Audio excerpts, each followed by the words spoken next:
Ата эне деген өз уул кыздарынын бул жашоого ар бир кылган кадамына күбө болот экен.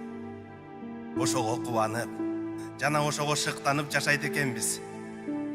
Мен кызымдын ар бир кадамына күбө болуп келем. Дүйнөгө тайтайлап кадам салганы, аталап тили чыкканы, окуудагы биринчи кадамдары.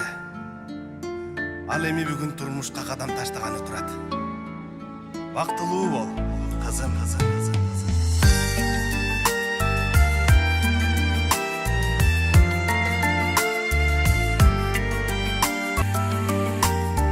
Бакыт бул узатылган кызың деше,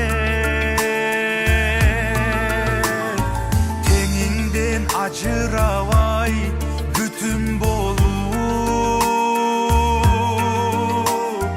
бактылуу жубай болсоң бизге жетет.